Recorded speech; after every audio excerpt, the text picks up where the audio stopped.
major trade news, the newest addition to the Florida Panthers coming from rival territory.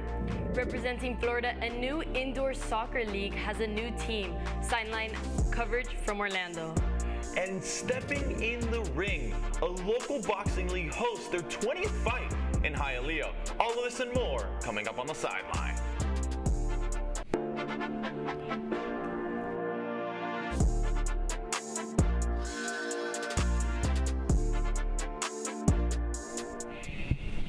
Hello, South Florida, and welcome to the Sideline, the place where you get all the highlights for your South Florida teams. I'm Anthony Cruz. And I'm Sabrina Lozano, and the Sideline starts now.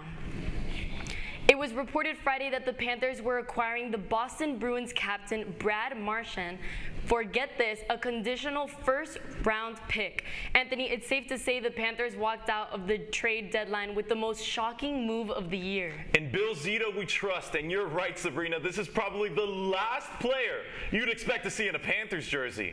The team's feud with the Bruins, Marchand's feud with Matthew Tkachuk is very well documented, but the two of them and Sam Bennett, in my opinion, will be pure cinema to watch. Well, let Zito tell you himself. He's a dynamic player. He's a multifaceted attack, whether it's his skating, his grit, his skill, his hockey sense, his will to win. Of course, we know Tkachuk is out for the season with hopes of making a playoff return, and Marchand himself is listed as week to week with an upper body injury. He's also an unrestricted free agent after this year as the Panthers head towards a challenging offseason. But you got another superstar in a team already full of studs, so I think I speak for all Panthers fans when I say I'm all in on this.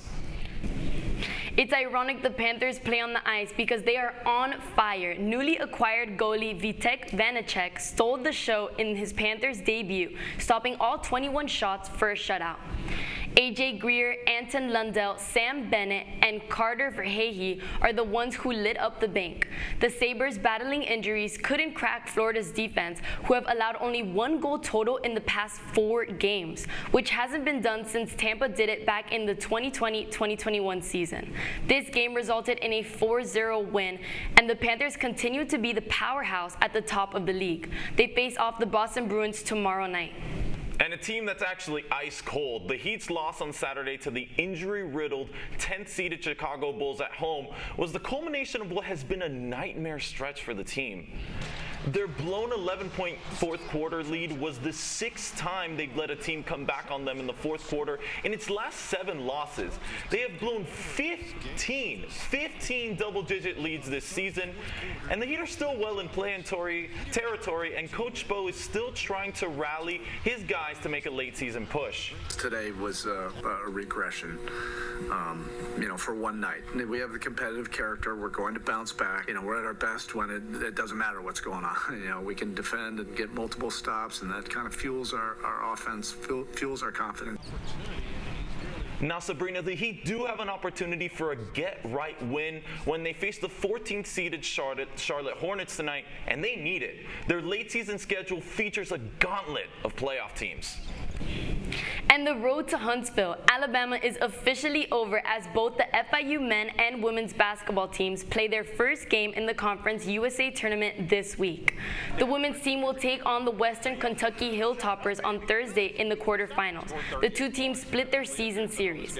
And just like that, the Lady Panthers are entering the tournament after an injury-riddled season. They had to go most of the year without senior guard Tanisha Hayes and junior forward Maya Kone. And as for the men's team, they will have to go the distance as they sit dead last in the conference. They're also playing Western Kentucky, who are reigning conference champs, in the 7-10 matchup on Tuesday for a spot in the quarterfinals. And FIU softball is continuing their red-hot start to the season after a series win over the Middle Tennessee Blue Raiders yesterday. And it seems like they up the drama of their games every single weekend. Let's take you to Friday's outing, arguably the game of the year so far for the Panthers. 2 outs in the final inning of play, Panthers down 5-4, in need of another miracle. Who better than Bailey Grossenbacher to deliver? Forces extra innings where the senior Janelle Martinez proved to be the hero of the night. Martinez crushes it to dead center field. It's out of here. It's a game-winning walk-off home run. Janelle Martinez wins it. Sabrina, first home run of her FIU career. You couldn't script that any better. Panthers win 6-5. And even though the Panthers would lose their 11-game win streak on Saturday, they would close out the weekend on a high note with the 7-4 win that saw them rally from down 3-0. The FIU baseball team isn't doing so well against the gauntlet of South Florida schools they faced this week. They lost to Miami at Lone Depot Park last Tuesday and were looking to get back in the win column against their former Conference USA rivals FAU. The weekend started off well, tied at 2 apiece in the bottom of the 7th. The Panthers took the lead when a batter was hit by a pitch. They currently lead the nation in this category.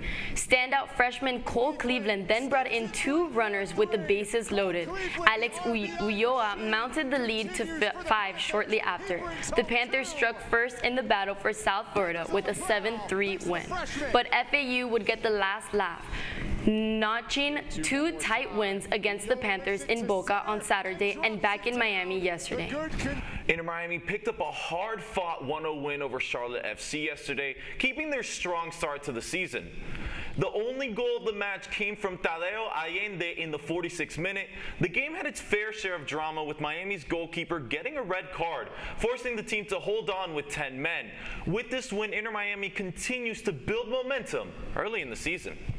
Major League Indoor Soccer will expand to Florida for the 2026 season. Sideline's Mia Florian was in Orlando with more on the story.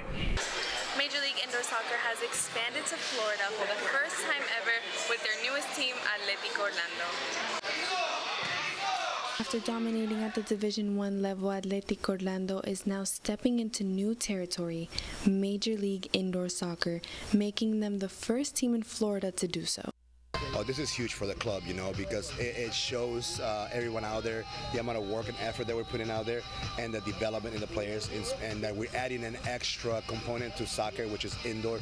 We're mainly known for outdoor, but now we have our indoor component. But making it to the Major League comes with tougher teams, stronger competition, and higher expectations.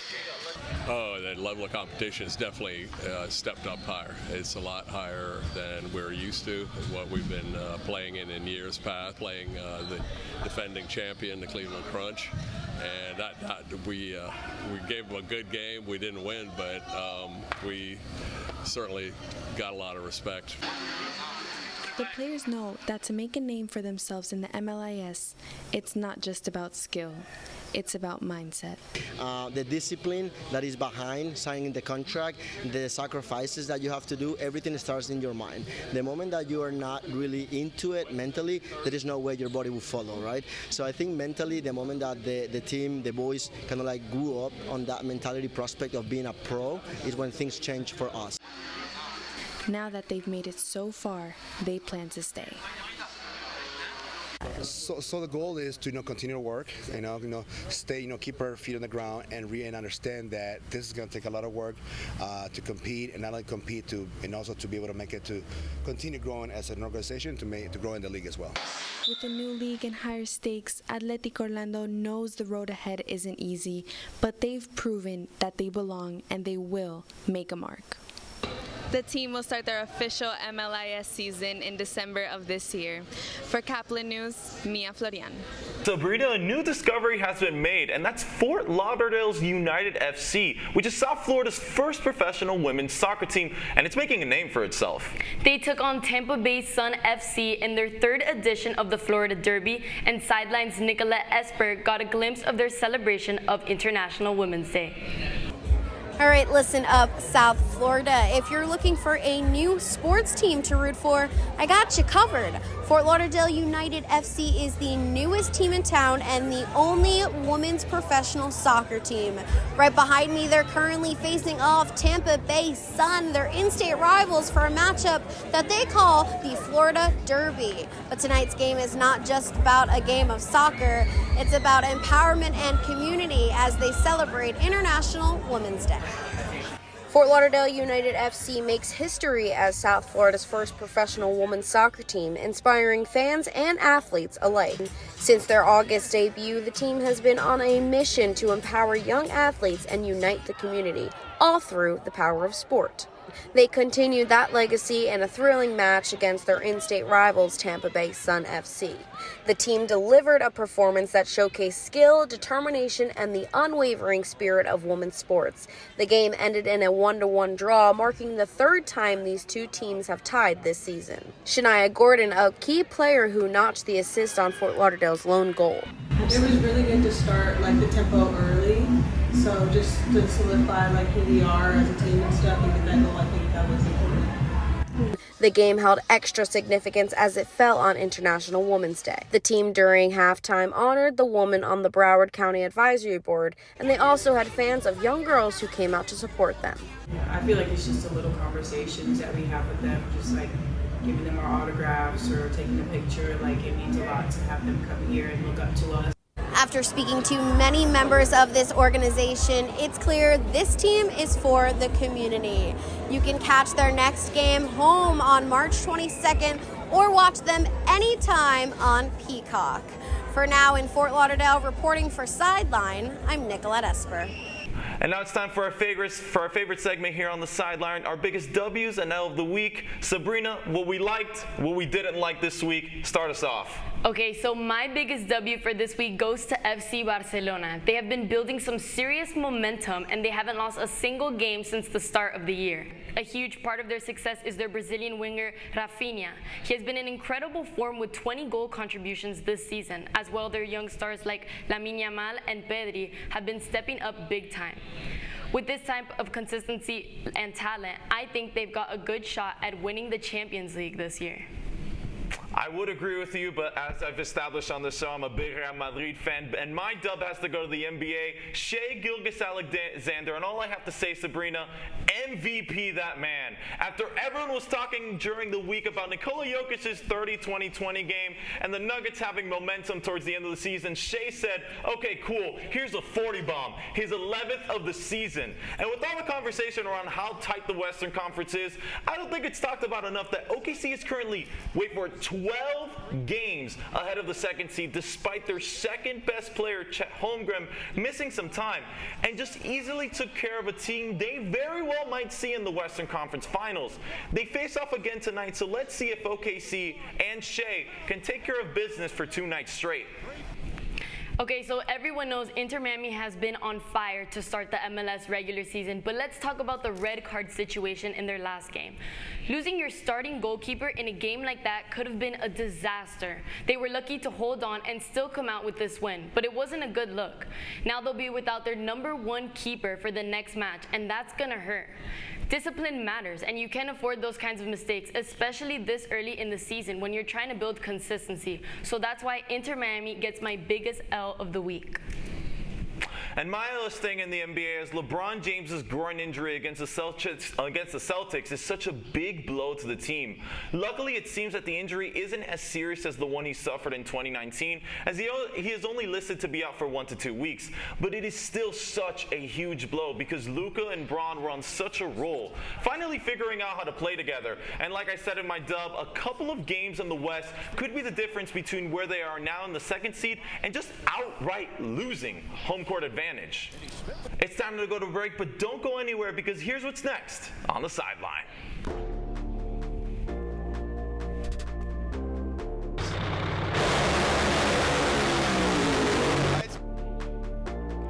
A drag race in Gainesville that has all the Florida revving their engines. Sideline will take a timeout and we'll be back after the break. Last week, Brandon met a girl on a dating app.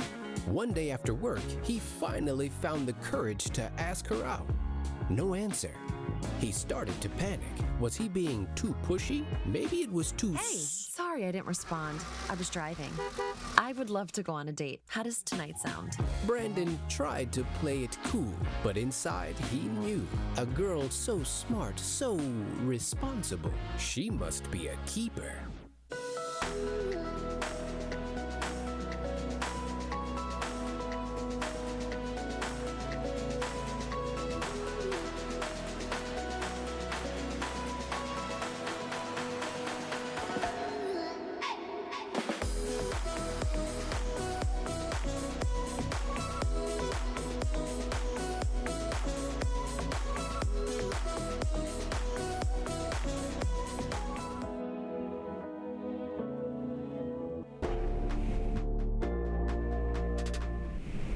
A race with cars whose fumes make you cry, the NHRA returned to the historic Gainesville Raceway this past weekend. We've got Sideline's Dylan Pizzet with more on the earthquake that is the Gator Nationals. Hello everybody and welcome to the 56th annual NHRA Gator Nationals at Gainesville Raceway. With cars so loud and powerful, it'll literally knock your socks off. Gainesville, it's time to burn some nitro! 2025 marks the 56th year that Top Fuel dragsters quake the earth at Gainesville Raceway, as well as the third consecutive year as the season opener.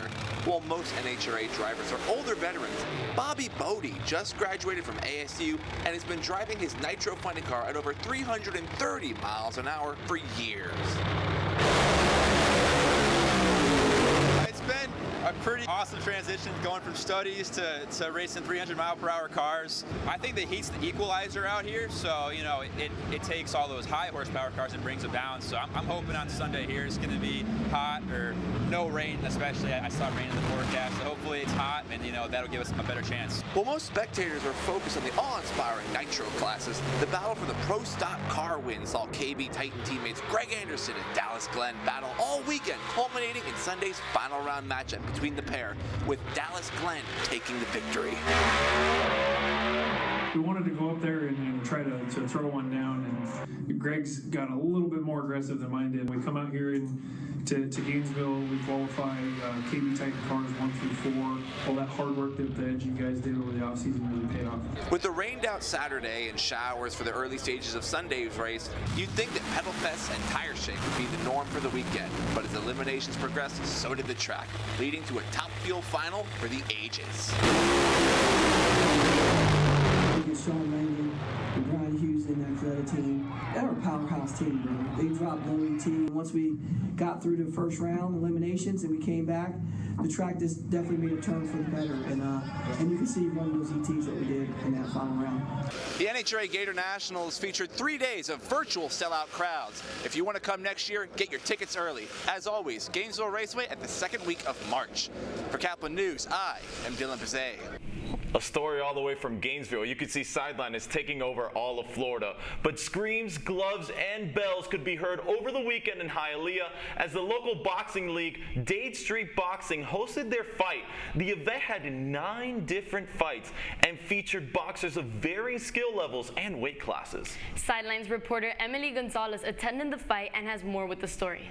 What started as a few friends fighting in a park has turned into a boxing league where amateur boxers can come and gain experience.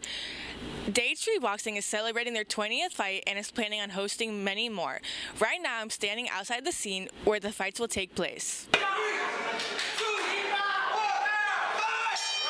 Each match featured 3 exciting 3-minute rounds. I'm excited to see the 9 fights that they have lined up today, and I just like seeing people fight. Honestly, it's just good to see basically the local community gather here in Hialeah. 18 dedicated fighters can be found at the event trying to make a name for themselves. I worked really hard. I trained really hard for this. A lot of runs, a lot of miles, a lot of heavy bag work. All these guys have trained really hard, I bet you. So it feels good to see that my work paid off and I was able to secure the win. The creators have seen it grow immensely. This specific event was personally my favorite. You just saw there's a lot more energy. We've been doing it for 4 years now. We don't really make money off of it. It really is just for the love of the game. As you can see, Dade Street Boxing has vastly grown since its beginning and is now a place where people in the boxing community can come and enjoy fights. Reporting in Hialeah for Caplin News, I'm Emily Gonzalez. And it's so cool to see these guys going anywhere to chase their dreams. Right, especially in Hialeah. Yeah. It's time for this week's game picks. Sideline's Esteban Rodriguez gives us insight on what's to come this week.